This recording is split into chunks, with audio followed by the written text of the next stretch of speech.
দেখেন, আমরা আমাদের দলের পক্ষ থেকে প্রধান উপদেষ্টার সাথে যে আলাদা বৈঠক অনুষ্ঠিত হয়েছে সেখানে আমরা স্পষ্টভাবে বলেছি, মাননীয় প্রধান উপদেষ্টা, আমাদের কাছে তথ্য আছে চাপার কাঁধে ভর করে আপা ফিরে আসতে পারে। এবং আমরা এটিও বলেছি যে বাংলাদেশের গোয়েন্দা সংস্থা 18 সালে নির্বাচন করেছে, 14 সালে নির্বাচন করেছে, 24 সালে নির্বাচন করেছে। সুতরাং আমরা যতটুকু মনে করছি বাংলাদেশের গোয়েন্দা সংস্থা এবং আমাদের প্রতিবেশী রাষ্ট্রের গোয়েন্দা সংস্থা তারা এরকম একটি প্ল্যান করছে জাতীয় পার্টিকে আবারও বিরোধী দল বানানো। এটা আমরা প্রধান উপদেষ্টাকে জানিয়েছি।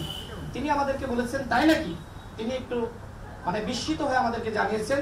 আমরা সরকারকে বলেছি আওয়ামী লীগ যে অপরাধ করেছে ঠিক একই ধরনের অপরাধ করেছে জাতীয় পার্টি এবং 14 দল।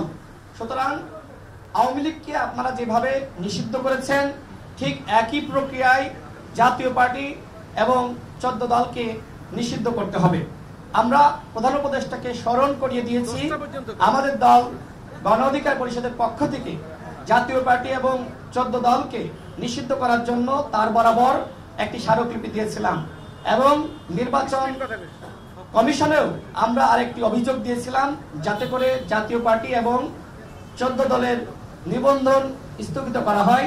আমরা আজকেও সরকারকে এই বিষয়ে স্পষ্ট বলেছি, আগামী নির্বাচনে আওয়ামী লীগ, জাতীয় পার্টি, 14 দল এবং ফ্যাসিবাদের যারা দশর ছিল তারা নির্বাচনে অংশ নিতে পারবে না। আওয়ামী লীগকে যেভাবে নিষিদ্ধ করা হয়েছে জাতীয় পার্টি এবং 14 দলকে একই প্রক্রিয়ায় সাংগঠনিক কার্যক্রম নিষিদ্ধ করতে হবে। আমাদের দল গণ অধিকার পরিষদের পক্ষ থেকে এই স্পষ্ট বার্তা সরকার প্রধানকে দেওয়া হয়েছে।